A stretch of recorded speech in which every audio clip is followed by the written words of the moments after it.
Okay. So இது லீகலா யூஎஸ்ல நியூயார்க்ல லிஸ்ட் பண்ணியிருக்கிறாங்க. SEC அப்படின்னு சொல்லக்கூடிய இன்னைக்கு வினோத் சொன்ன மாதிரி செக்யூரிட்டி எக்ஸ்சேஞ்ச் கமிஷன் அப்படின்னு சொல்லக்கூடிய ஒரு எக்ஸ்சேஞ்ச் போர்டு. இப்போ எப்படி நம்மளோட கண்ட்ரியில செபி அப்படின்னு ஒரு அமைப்பு இருக்கு, stock exchange board of India அப்படின்னு சொல்லுவாங்க. ஸோ அந்த அமைப்புலையும் அவங்க ப்ராப்பரா லிஸ்ட் பண்ணி அப்ரூவல் வாங்கின ஒரு கம்பெனி தான் ஐஃபிக்ஸ். ஸோ அவங்க என்ன சார் பண்ண போறாங்க? ஐஃபிக்ஸ் அப்படிங்கிறது ஒரு டெக்னாலஜி பேஸ் பண்ண கம்பெனி அப்படின்னு சொல்றாங்க. It's not a crypto currency company. Crypto currency கம்பெனிக்கும் இந்த ஐஃபிக்ஸுக்கு என்ன வித்தியாசம் இருக்கு அப்படின்னு நீங்க பாத்தீங்க அப்படின்னா, கிரிப்டோ கரன்சி கம்பெனி அப்படிங்கிறவங்க ஒரு கரன்சியை உருவாக்குவாங்க, ஒரு பிளாக் செயின் டெக்னாலஜியில உருவாக்குவாங்க, அதுல நிறைய ப்ராஜெக்ட்ஸ் டெவலப் பண்ணுவாங்க, அதுல ஏர்லியரா நிறைய கம்யூனிட்டி உள்ள கொண்டு வர்றதுக்கு அந்த காயினை வந்து வாங்கி ஹோல்டு பண்ணுங்க அல்லது ஸ்டேக் பண்ணுங்க, டெபாசிட் பண்ணி வச்சுக்கோங்க, அதுக்கு சன்மானமா நான் சில காயின்ஸ் தரேன் அப்படின்னு சொல்லி அங்க அந்த கம்யூனிட்டி பீப்புளை அந்த காயினை யூஸ் பண்றதுக்கான மார்க்கெட்டிங் மெத்தட்ல கொண்டு வருவாங்க. ஓகேங்களா? ஸோ அதன் மூலமா அவங்களோட காயினோட வேல்யூ ஏறதுக்கான ஒரு ஸ்ட்ராட்டஜி ஒர்க் பண்ணுவாங்க. அந்த ப்ராஜெக்ட் டெவலப் பண்ணும்போது அந்த காயினை யூஸ் பண்றதுக்கு நிறைய பேர் பயன்படுத்துவாங்க. அப்படி பயன்படுத்தும் போது காயினோட வேல்யூ ஏறும். அப்ப ஏர்லியரா கம்மியா வாங்கி வச்சவங்க அந்த வேல்யூ ஏறும்போது நிறைய லாபத்தை பார்த்து, ஒரு பக்கம் வேல்யூ ஏறும், ஒரு பக்கம் நிறைய காயினும் அவங்க சம்பாதிச்சிருப்பாங்க ஏர்லியரா வந்து டெபாசிட் பண்ண ஸ்டேக் ஹோல்டர்ஸ். ஸோ இப்படிதான் நிறைய கம்பெனிஸ் நாங்கள் பார்த்துருக்குறோம். பட் ஐஃபிக்ஸ் அதுல இருந்து கம்ப்ளீட்டா டிஃபர் ஆயிருப்பாங்க. என்ன அப்படின்னா, ஐஃபிக்ஸ்ங்கிறவங்க ஓன் காயின் டெவலப் பண்ணி ஓன் பிளாக் செயின்ல இந்த ப்ராஜெக்ட்டுக்கு யூஸ் பண்ணக்கூடிய காயினை டெவலப் பண்ணிருக்காங்க, நீங்க ஸ்டேக் பண்ணிக்கோங்க அப்படின்னு சொல்லக்கூடிய கம்பெனியா அவங்க வரல. அவங்க எப்படி வர்றாங்க அப்படின்னா, கம்ப்ளீட்லி ஏஐ அப்படின்னு சொல்லக்கூடியது ஆர்டிபிஷியல் இன்டெலிஜென்ஸ் அப்படிங்கிறதா இன்னைக்கு ட்ரெண்டிங்ல இருக்கக்கூடிய ஒரு டெக்னாலஜி. ஓகே. அவங்க என்ன பண்ண போறாங்க அப்படின்னா, இந்த ஆர்டிபிஷியல் இன்டெலிஜென்ஸ்ங்கிற விஷயத்தையும் பிளாக் செயின் அப்படிங்கிற ஒரு டெக்னாலஜி, ரெண்டு பவர்ஃபுல் டெக்னாலஜியும் இணைக்கக்கூடிய வேலையை அவங்க பண்றாங்க. ஸோ அதுல ஃபர்ஸ்ட் அவங்க என்ன பண்ணிருக்காங்க அப்படின்னா, இந்த பிளாக் செயின் டெக்னாலஜி யூஸ் பண்ணி கிரிப்டோ கரன்சி எக்ஸ்சேஞ்ச்ல நிறைய ட்ரேட் நடந்துட்டு இருக்கு. அதுல ஸ்பாட் ட்ரேடு, ஃபியூச்சர்ஸ் ட்ரேடு அப்படின்னு சொல்லிட்டு நிறைய மெத்தட்ல ட்ரேட் பண்றாங்க. ஓகே. ஸோ இந்த ட்ரேடிங்ல லாபமும் வரும், நஷ்டமும் வரும். பொதுவாக நாங்க இன்வெஸ்ட்மெண்ட் விஷயத்த பேசும்பொழுது ட்ரேட் அப்படிங்கிறது நாங்கள் சஜஸ்ட் பண்ண மாட்டோம். ஏன்னா ட்ரேட் அப்படிங்கிறது தனிநபர் சம்மந்தப்பட்ட விஷயம். அவங்க எந்த அளவுக்கு நாலேஜ் எடுத்துருக்காங்க, அவங்க எந்த அளவுக்கு பேக்கப் ஃபண்ட் வச்சிருக்காங்க, அவங்க எந்த அளவுக்கு ரொம்ப எக்ஸலண்டா ட்ரேட் பண்றாங்களோ அதை பொறுத்து லாபமும் நஷ்டமும் அவங்கள ஒவ்வொரு இண்டிவிஜுவலை பொறுத்து. அப்ப இன்வெஸ்ட்மெண்ட் பிளானை கொடுக்கும்போது ட்ரேடை நம்ம வந்து பேசவே வாய்ப்பில்லை. ஏன்னா அதுல அவ்வளவு ரிஸ்க் இருக்கு. ஓகே. பட் அந்த விஷயத்த இவங்க என்ன பண்றாங்க, ஐஃபிக்ஸ் என்ன பண்றாங்க அப்படின்னா, அந்த மாதிரி பிளாக் செயின் டெக்னாலஜில கிரிப்டோ கரன்சி எக்ஸ்சேஞ்ச்ல ட்ரேட் பண்றதுக்கு ஒரு பினான்சியல் மாடல் ஏஐ டெக்னாலஜி அவங்க டெவலப் பண்ணிருக்கிறாங்க, கிட்டத்தட்ட 6 வருஷம் ஆர்என்டி பண்ணி. ஸோ அவங்க டெவலப் பண்ண டெக்னாலஜிக்கு பேர் தான் டாக்வின் கம்ப்யூட்டிங் சிஸ்டம் அப்படின்னு சொல்றாங்க. ஸோ இந்த டாக்வின் கம்ப்யூட்டிங் சிஸ்டத்தை யூஸ் பண்றதுக்கு அவங்க நிறைய எக்ஸ்சேஞ்சஸ்ல அந்த டாக்வின் கம்ப்யூட்டிங் சிஸ்டத்தை பயன்படுத்தி அதை அந்த மார்க்கெட்டை வாட்ச் பண்றாங்க, அந்த மார்க்கெட்டை அனலைஸ் பண்றாங்க, நிறைய இன்வெஸ்ட்மெண்ட்ஸை மேக் பண்றாங்க, ஃபியூச்சர்ஸ்ல போய் ட்ரேட் பண்றாங்க, ஸ்பாட் ட்ரேட் பண்றதுல ஃபியூச்சர்ஸ் மார்க்கெட்ல போய் ட்ரேட் பண்றாங்க. இதன் மூலமா அந்த டெக்னாலஜியை பயன்படுத்தி ப்ராஃபிட் எடுக்க முடியுது அப்படிங்கிறத அவங்க ரிசர்ச் அண்ட் டெவலப்மெண்ட் மூலமா உறுதி செஞ்சதுக்கு அப்புறமா அந்த டெக்னாலஜியை பொதுமக்களுக்கு கொண்டு போய் சேர்க்கிற வேலையை ஆரம்பிச்சிருக்காங்க. ஐஃபிக்ஸ் லிமிடெட் அப்படிங்கிற கம்பெனியை ரெஜிஸ்டர் பண்ணி. ஸோ இதுல இந்த பினான்சியல் மாடல் டெக்னாலஜி டாக்வின் மட்டும் தானா அப்படின்னு கேட்டீங்கன்னா இல்லை. இதை பேஸ் பண்ணி இந்த ஐஃபிக்ஸ்ங்கிற பிளாட்ஃபார்ம்ல கம்ப்ளீட்டா ஏஐ பேஸ் பண்ண அத்தனை அப்ளிகேஷன்ஸையும் அவங்க டெவலப் பண்றதுக்கான வேலைகளை பண்றாங்க. இன்னைக்கு ஏஐ அப்ளிகேஷன்ஸ் நிறைய வந்துட்டு இருக்கு. Video editing, voice editing, film making, voice recognition, AI assistant, chatting assistant. So இந்த மாதிரி நிறைய விஷயங்கள் வந்துட்டு டெவலப் பண்ணிக்கிட்டே இருக்கிறாங்க. இன்னைக்கு நீங்க உதாரணத்துக்கு சாட் ஜிபிடி, டீப் ஷேக், அது இதுட்டு நிறைய மார்க்கெட்ல நீங்க பார்த்துருக்கலாம். ஸோ அந்த மாதிரி ஏஐ பேஸ் பண்ண ஒரு கம்ப்ளீட் எக்கோ சிஸ்டத்தை அவங்க வந்து பில்டு பண்றதுக்கான ரோட் மேப்பை தான் அவங்க டெவலப் பண்றாங்க. அப்ப அதுக்கு என்ன வேணும் அப்படின்னா, ஒரு கம்யூனிட்டி பீப்புள் உள்ள வரணும். ரெகுலரா அந்த அந்த டெக்னாலஜி யூஸ் பண்றதுக்கு ஒரு பீப்புள் கம்யூனிட்டி உள்ள வரணும். அப்ப அந்த பீப்புள் கம்யூனிட்டி உள்ள வர்றதுக்கு அவங்க எடுத்திருக்கிற ஒரு விஷயம் தான் இந்த டாக்வின் கம்ப்யூட்டிங் சிஸ்டத்தை ஏற்கனவே டெவலப் பண்ணி வச்சு ட்ரேட்ல பயன்படுத்தி இப்ப வினோத் ப்ரோ ஒரு டேட்டா கொடுத்தாரு. கிட்டத்தட்ட எவ்வளவு அக்யூரேசியில் அதை ட்ரேட் பண்ணுது அப்படின்னா 92% வந்து 95% அக்யூரேசி அது ட்ரேட் பண்ணுது அப்படிங்கிற டேட்டாவை இன்னைக்கு கொடுக்குறாங்க.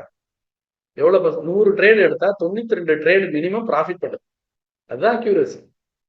மினிமம் 92 ட்ரேடை அது ப்ராஃபிட்ல கட் பண்ணுது. மேக்ஸ் ஒரு 8 ட்ரேடு வந்து லாஸ்ல போகுது. அப்ப 92% அப்படிங்கிறது ஒரு குட் நம்பர் அப்படின்னு அவர் சொன்னார் இல்லையா, அது காரணம் அதான். 100 ட்ரேட் எடுத்து 92 ட்ரேட் ப்ராஃபிட் பிளஸ்ல இருக்கு. அப்ப அதை பேஸ் பண்ணி ரிசர்ச் அண்ட் டெவலப்மெண்ட்ல சக்சஸ்ஃபுல்லா 92% கட் பண்ணுது அப்படிங்கிறது தெரிஞ்சிருச்சு. அப்ப யூசர்ஸை உள்ள கொண்டு வராங்க. எப்படி கொண்டு வராங்க? இந்த டாக்வின் கம்ப்யூட்டிங் சிஸ்டத்தை வச்சு நாங்க நிறைய ட்ரேட் எடுத்து 92% நாங்க வந்து ப்ராஃபிட் பார்க்குறோம். ஸோ இதுல ஏஐ ஃபண்டுன்னு ஒரு ஆப்ஷன் கொடுக்குறோம். அதுல நீங்க பொதுமக்களாகி நீங்க உங்களோட ஃபண்டை இன்வெஸ்ட்மெண்ட்டா போட்டுட்டு நீங்க இந்த டெக்னாலஜியை பயன்படுத்துறதுக்கு இந்த ஐஃபிக்ஸ்ங்கிற பிளாட்ஃபார்மை பயன்படுத்துறதுனால யூஸரா மாறுறதுக்கு ஒரு வாய்ப்பா இது அமையும் அப்படின்னு சொல்றாங்க. ஸோ அதுக்கு ஒரு $100 இருந்து நீங்க மினிமம் இன்வெஸ்ட்மெண்ட்டை நீங்க ஸ்டார்ட் பண்ணிக்கோங்க அப்படின்னு அவங்க சொல்றாங்க. ஸோ அந்த இன்வெஸ்ட்மெண்ட் போடக்கூடிய கேபிட்டல் அப்படிங்கிறது என்ன அப்படின்னா, இன்னைக்கு உலகம் ஃபுல்லா வர்த்தகம் நடக்கிறதுக்கு ஜென்ரல் குளோபல் ட்ரேட்ல எது டாமினேட் பண்ணிட்டு இருக்கு அப்படின்னா யூஎஸ் டாலர். டாலர் தான் இன்னைக்கு மார்க்கெட்டை டாமினேட் பண்ணிட்டு இருக்கு. அது எப்பவும் அதான் இருக்கும். அதை விட்டு கொடுக்குறதுக்கெல்லாம் முடியாது. அப்படிதான் குளோபல் ட்ரேடே வந்து டிசைன் ஆயிருக்கு. ஓகே, ஸோ இன்னைக்கு எப்படி குளோபல் ட்ரேட்ல டாலர் அப்படிங்கிறது டாமினேட் பண்ணுதோ அதே போலதான் கிரிப்டோ கரன்சி மார்க்கெட்லயும் டாலர் வேல்யூக்கு நிகரான ஒரு கிரிப்டோ கரன்சியை உருவாக்குனாங்க. அதுக்கு பேர் தான் யூஎஸ்டிடி டெதர் அப்படின்னு சொல்லக்கூடிய ஒரு கிரிப்டோ கரன்சி. ஆக்சுவலா டாலருக்கு என்ன வேல்யூ அதே வேல்யூ தான் இங்க இந்த கிரிப்டோ கரன்சிக்கு இருக்கும். அப்ப டாலருக்கு நிகரான வேல்யூ இருக்கக்கூடிய டெதர் காயின் தான் அதை யூஎஸ்டிடி அப்படின்னு வச்சாங்க. இந்த காயினை பயன்படுத்தி தான் வேர்ல்டு வைடா இருக்கக்கூடிய எல்லா கிரிப்டோ கரன்சி எக்ஸ்சேஞ்சஸ்லயும் ட்ரேடே நடக்கும். அப்ப இன்னைக்கு கார்த்திக் ரோஸ் சொன்னாரு, இதை நான் யூஎஸ்டிடியா போடுறேன் எனக்கு யூஎஸ்டிடியா வருது அப்படின்னு சொன்னாரு. ஏன் அது சொல்றாரு அப்படின்னா, இன்னைக்கு பல கிரிப்டோ கரன்சில எடுத்து விற்கிறதுக்கு சேலஞ்சஸ் இருக்கு. ஏன்னா அது எந்த எக்ஸ்சேஞ்சில் போய் லிஸ்ட் பண்ணிருக்காங்கன்னு தெரியணும். அந்த லிஸ்ட் பண்ண எக்ஸ்சேஞ்சில் லிக்விடிட்டி ப்ராப்பரா மெயின்டைன் ஆகணும். அதை வித்தா காசா நமக்கு மாறணும். ஓகே, பட் இங்க யூஎஸ்டிடி அப்படிங்கிறது குளோபல் மார்க்கெட்ல யூஸ் பண்ணக்கூடிய காமன் காயின் யூஎஸ்டிடி. அப்போ உங்களுக்கு கையில யூஎஸ்டிடி இருக்கு அப்படின்னா நீங்க இந்தியா எக்ஸ்சேஞ்சில் மட்டும் இல்லை, இன்டர்நேஷனல் எக்ஸ்சேஞ்சில் எங்க போனாலும் நீங்க பணமா மாத்திக்க முடியும். அப்படி இல்லைன்னா கூட அந்த யூஎஸ்டிடியை வச்சு நீங்க பொருளை பர்ச்சேஸ் பண்றதுக்கே நீங்க நிறைய பிளாட்ஃபார்ம்ஸ் ரெடி ஆயிடுச்சு. ஈவன் ஃபாரின் கண்ட்ரீஸ்ல ஃபுல்லாவே பாத்தீங்கன்னா நிறைய இடங்கள்ல டாலர் அக்செப்ட் பண்றாங்க. யூஎஸ்டிடி கிரிப்டோ கரன்சியான இருக்கக்கூடிய இந்த டெதர் அப்படிங்கிற கிரிப்டோ கரன்சி அக்செப்ட் பண்றாங்க. நிறைய பேமெண்ட் கேட்வேல அக்செப்ட் பண்றாங்க. ஸோ அத்தனை விஷயம் இந்த யூஎஸ்டிடியை வச்சு பண்றாங்க. அப்ப நமக்கு கேபிட்டல் போடுறது யூஎஸ்டிடியா போட்டுட்டு ரிட்டர்ன்ஸ் வர்றது யூஎஸ்டிடியா எடுத்துக்கிறோம். இது மட்டும் தானா அப்படின்னா அப்படி இல்லை. அவங்க அது போக 2 கிரிப்டோ கரன்சியை சூஸ் பண்ணிருக்காங்க. என்ன அப்படின்னா bitcoin and Ethereum. Bitcoin world first வந்த கிரிப்டோ கரன்சி, எத்தீரியம் அதுக்கு அடுத்து டெவலப் பண்ண கிரிப்டோ கரன்சி. ரெண்டுக்கு என்ன சார் வித்தியாசம் அப்படின்னா, பிட்காயின் அப்படிங்கிறது குளோபல் அசட்டா இன்னைக்கு அங்கீகரிக்கப்பட்ட சொத்தா இன்னைக்கு பிட்காயின் பாக்குறாங்க. எப்படி தங்கம் அப்படிங்கிறது அங்கீகரிக்கப்பட்ட சொத்தோ அதே போல பிட்காயின் அப்படிங்கிறது உலகத்துக்குள்ள அங்கீகரிக்கப்பட்ட சொத்தா மாறிக்கிட்டு இருக்கு. இன்னைக்கு கோல்டு ரிசர்வ் அப்படின்னு சொல்லிட்டு எல்லா கண்ட்ரியும் கோல்டை வந்து ரிசர்வ் பண்ணாங்க. அதுக்கு ஈக்குவலா இன்னைக்கு பிட்காயின் ரிசர்வ் ஸ்டார்ட் பண்ணிட்டாங்க அமெரிக்கா, யூரோப்பியன் கண்ட்ரிஸ். இதுக்கு இந்த வருஷத்துல இந்தியாவும் வருது. ஓகே, அந்த அளவுக்கு ஒரு அசட் கேட்டகரியில இன்னைக்கு பிட்காயின் இருக்கு. அதுக்கப்புறமா எத்தீரியம் அப்படிங்கிறது என்ன அப்படின்னா, இத பயன்பாட்டு பொருளை மாற்றக்கூடிய வேலையை பண்ணது எத்தீரியம் பிளாக் செயின். ஸோ இன்னைக்கு பிளாக் செயின் அப்படிங்கிறது எல்லா இடத்துலையும் பரவலா யூஸ் பண்ணக்கூடிய ஒரு பிளாட்ஃபார்மா மாறிக்கிட்டு இருக்கு. எப்படி சார் அது எப்படி சார் புரியலையே அப்படின்னு கேட்டீங்கன்னா, இன்னைக்கு எல்லாருமே மொபைல் போன் யூஸ் பண்றோமா, லேப்டாப் யூஸ் பண்றோம், கம்ப்யூட்டர்ஸ் யூஸ் பண்றோம், எல்லாமே யூஸ் பண்றோமா, நிறைய அப்ளிகேஷன்ஸ் யூஸ் பண்றோமா. இதுக்கு பேர் சாஃப்ட்வேர் அப்படின்னு சொல்லுவோம் இல்லையா. இனிமே எப்படி மாறும் அப்படின்னா, இந்த சாஃப்ட்வேர்லாம் ரன் பண்ணக்கூடிய பிளாட்ஃபார்ம்ஸ் நிறைய இருக்கு, வெப்சைட்ஸ் நிறைய இருக்குது. இன்னைக்கு ஆண்ட்ராய்டு அப்படிங்கிறது ஒரு சாஃப்ட்வேர் லான்ச் பண்ணக்கூடிய ஒரு பிளாட்ஃபார்ம். ஸோ இது எல்லாமே இனிமேல் ஃபியூச்சர்ல எப்படி மாறுறது அப்படின்னா பிளாக் செயின் பிளாட்ஃபார்மா மாறும், பிளாக் செயின் டெக்னாலஜியா மாறுது. ஏன் அப்படி மாறுது அப்படின்னா, இனிமே வர உலகத்துல ஆர்டிபிஷியல் இன்டெலிஜென்ஸ் இந்த சாஃப்ட்வேர்ஸ் இன்னும் நிறைய பல மடங்கு உருவாக்கிட்டே இருக்கு, பல மடங்கு ஸ்பீடா டெவலப் ஆகிட்டே இருக்கு. ஆனா இதுல பாதுகாப்பு அச்சுறுத்தலும் வளர்ந்துகிட்டே இருக்கு. எல்லாருமே ஈஸியா ஹேக் பண்ண முடியும். ஹேக் பண்ணிட்டாங்கன்னா ஈஸியா அதை வச்சு அசம்பாவிதத்தை ஏற்படுத்த முடியும். ஸோ இன்னைக்கு ஏஐ அப்படிங்கிறது ஆர்டிபிஷியல் இன்டெலிஜென்ஸ் அப்படிங்கிறது பல மடங்கு வளர்ந்துகிட்டே இருக்குன்னு நான் சொன்னேன். டிரைவர்லெஸ் கார் உதாரணத்துக்கு நான் சொல்றேன். டிரைவர்லெஸ் கார் அப்படின்னு ஒண்ணு இருக்கு. அதாவது அந்த கார் தானியங்கியா இருக்கும், டிரைவரே தேவைப்படாது. அப்ப அந்த கார்ல யாரோ ஒருத்தங்க அந்த காரோட சிஸ்டத்தை ஹேக் பண்ணிட்டாரு அப்படின்னா அந்த காரை வச்சு பல அசம்பாவிதங்களை ஏற்படுத்த முடியும். அதே மாதிரி அந்த கார்ல பல நூற்றுக்கணக்கான காரு அந்த நெட்வொர்க் அந்த சிஸ்டம்ல இருக்குது அப்படின்னா நூற்றுக்கணக்கான காரை ஒருத்தர் ஹேக் பண்ணிடுவாரு.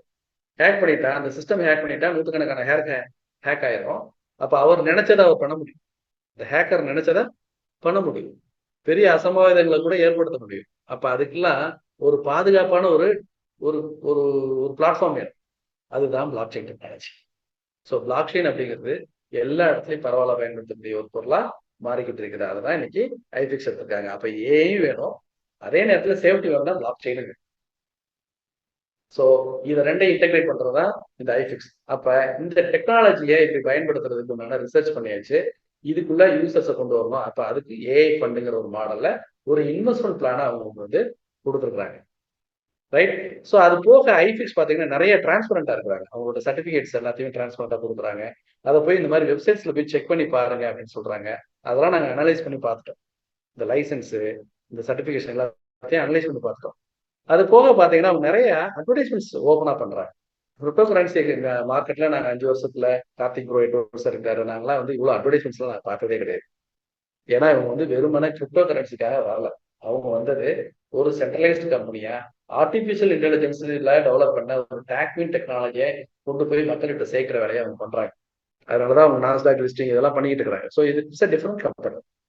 ஸோ அதெல்லாம் டிரான்ஸ்பரண்டா ரொம்ப லெஜிட்டிமேட்டா நிறைய ஏர்போர்ட்ஸ்ல ஹைஸ்பீட் ரயில்வே ஸ்டேஷன்ஸ்ல இந்த மாதிரியான டிஸ்பிளே இதெல்லாம் பாருங்க. ஐஃபிக்ஸ் அது வந்து இவங்களோட அட்வர்டைஸ்மெண்ட் டிஸ்பிளே, டிஜிட்டல் டிஸ்பிளே.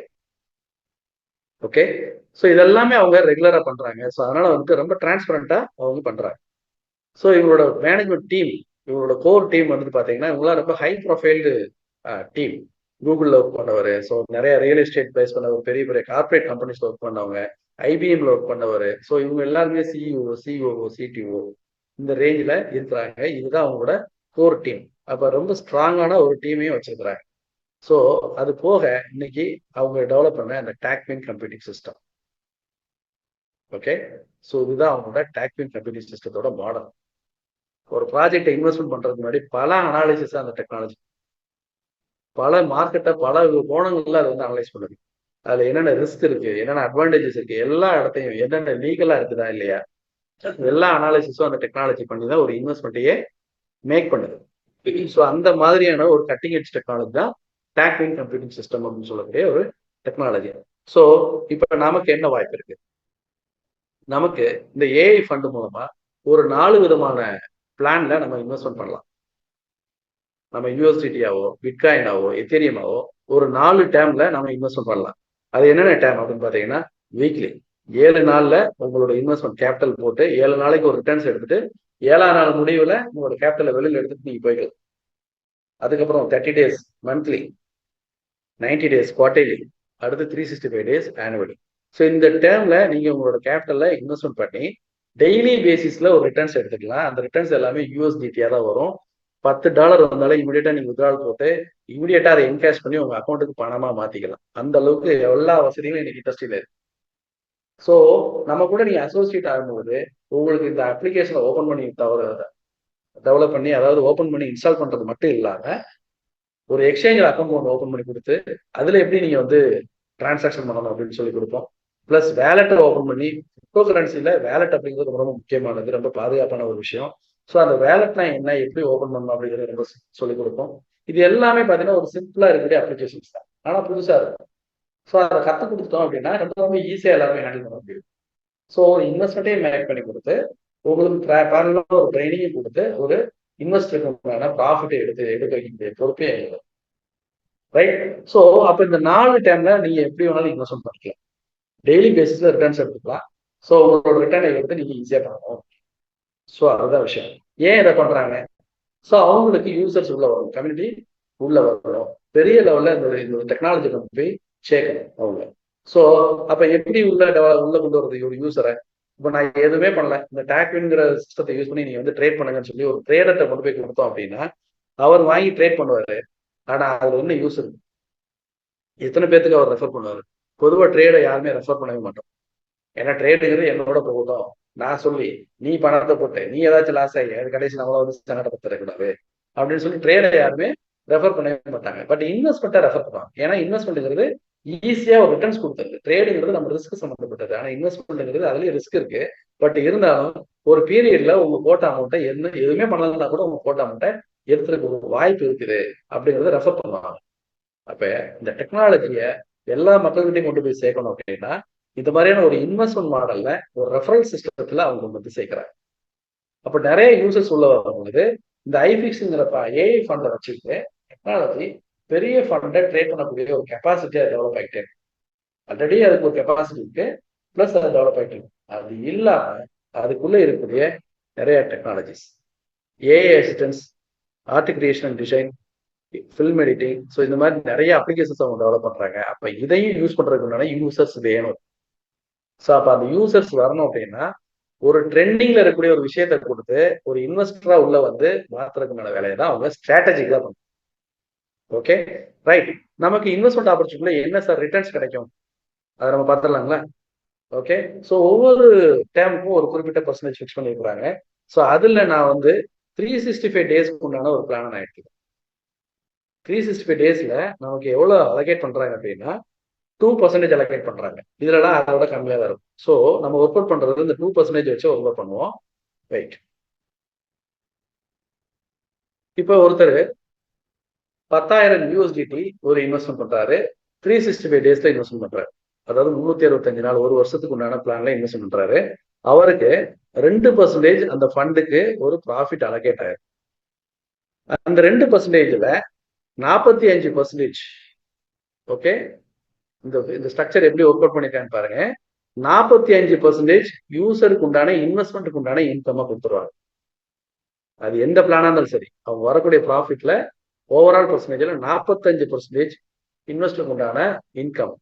மீதி 54% அந்த யாரெல்லாம் டீம் பில்டு பண்ணி ரெஃபரல் பண்ணி அந்த டீமை பில்டு பண்றாங்களோ, இன்வெஸ்ட்மெண்ட் உள்ள கொண்டு வரதுக்கு ஒர்க் பண்றாங்களோ அவங்களுக்கு உண்டான பர்சன்டேஜ். சார் என்ன சார் இது, இன்வெஸ்டருக்கு 45% தான் தர்றீங்க, டீமை கொண்டு வந்தவங்க சும்மா கை காமிச்சவருக்கு 54%, அப்படின்னு தோணுது. தப்பு கிடையாது. பட் அதுல என்ன ஒரு கிளாரிட்டி கொடுக்குறேன் அப்படின்னா, இந்த 54%ங்கிறது ஒருத்தருக்கு கிடையாது. அதுக்கு மேல இருக்கக்கூடிய ஒரு லெவல் இருக்கு. விஐபி 1 2 3 4 ஒரு 9 லெவல்ல டீம் இருக்கு. இந்த மாதிரி எத்தனை பேர் இருக்கிறாங்களோ அத்தனை பேருக்கு பிரிச்சு கொடுக்கறது தான் இந்த 54%. ஆனா இந்த இன்வெஸ்டருக்கு வரக்கூடிய இன்கம் சிங்கிள் ஓனருக்கு. நீங்க என்ன கேபிட்டல் போடுறீங்களோ அதுக்கு உண்டான 45%. ஆனா அந்த 54% 10 பேருக்கு பிரியும், 20 பேருக்கு பிரியும், 50 பேருக்கு கூட பிரியும். ஸோ அந்த டோட்டல் டீம் கொடுக்கக்கூடிய ரிவார்டு. ஆனா இன்வெஸ்டர் கொடுக்கக்கூடியது சிங்கிளா நமக்கு ஒரு இன்வெஸ்டர் கிடைக்கிறது 45% கம்ப்ளீட்டா நமக்கு கிடைக்கும். ஓகே. ஸோ இந்த கால்குலேஷன் இதை பாருங்க. 2%ல 45% போட்டீங்க அப்படின்னா $10,000 ஒரு நாளைக்கு $90 கிடைக்கும். ஒரு நாளைக்கு $90 கிடைக்கும். அப்போ ஒரு மாசத்துக்கு $2,700 கிடைக்கும். அப்போ டோட்டலா அவரோட வித்ட்ராவல் ஃபீஸ் எல்லாம் கழிச்சது போக அவருக்கு ஒரு மாசத்துல $2,565 கிடைக்கும். $10,000 போட்டா நெட் இன்கம் $2,565 அப்படின்னா உங்களோட பெர்சன்டேஜ் கால்குலேட் பண்ணுங்க. 100க்கு 25.65%. சார் நான் $10,000 தான் போடுமா அப்படின்னு கேட்டீங்கன்னா வேண்டாம்.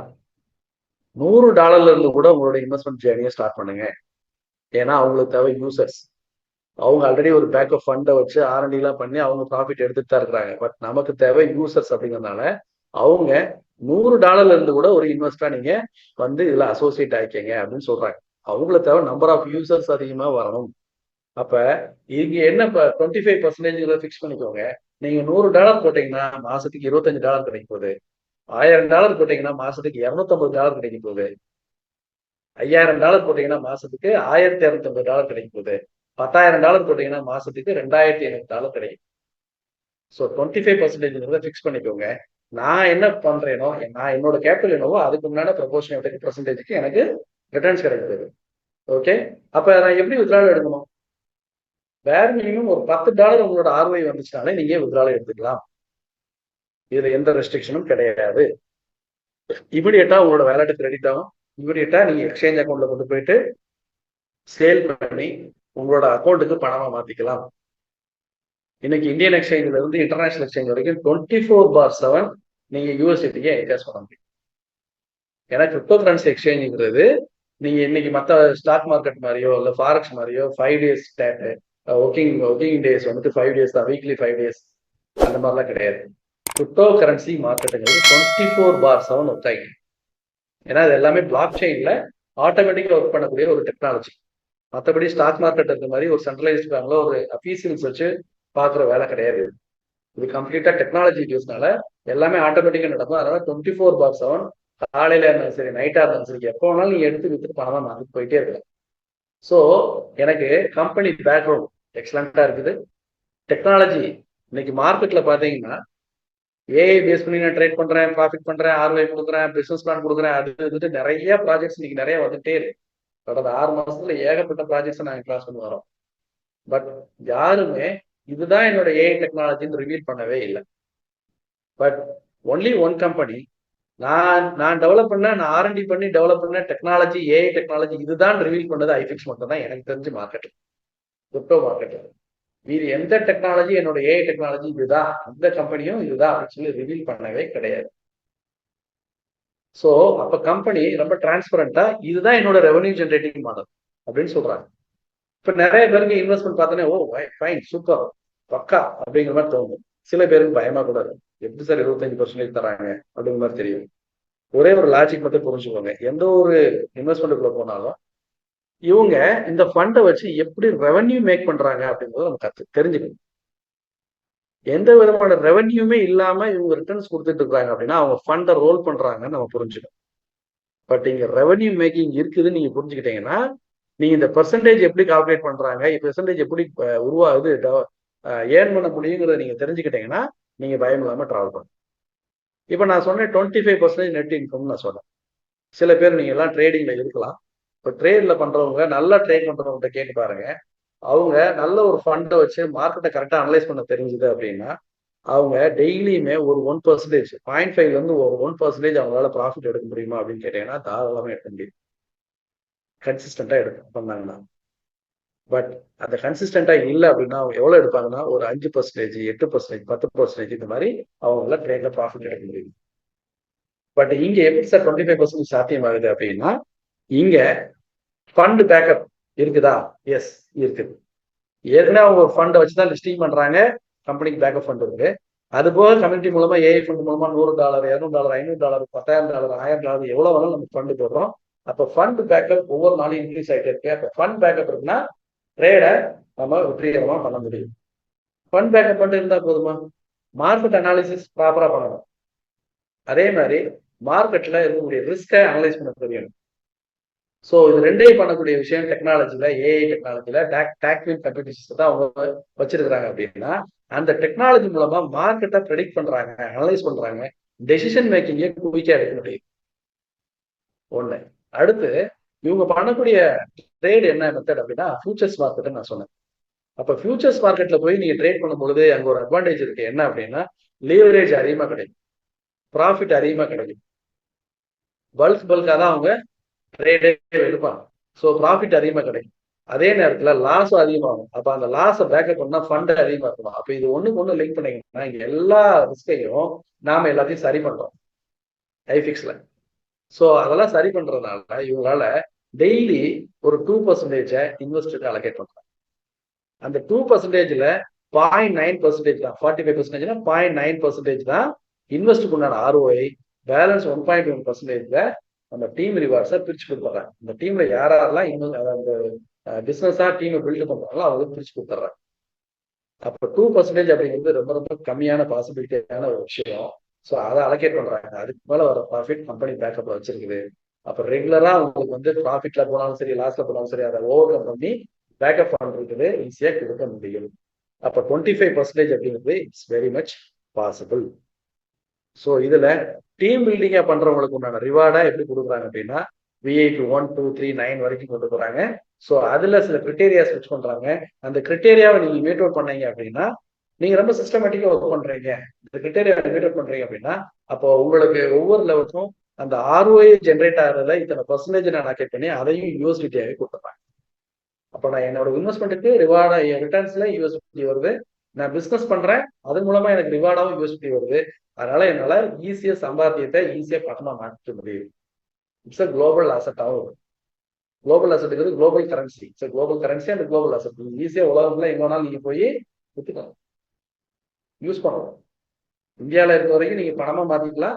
வெளிநாடு போறீங்கன்னா அங்கேயும் போய் நீங்க அமெரிக்கா போனாலும் நீங்க டாலரா மாத்தி யூஸ் பண்ணலாம், அல்லது டைரக்டாவும் பயன்படுத்தலாம், அல்லது வேற கிரிப்டோ கரன்சி வாங்கினாலும் நீங்க பயன்படுத்தலாம். எல்லா வகையிலையும் பயன்படுத்தலாம்.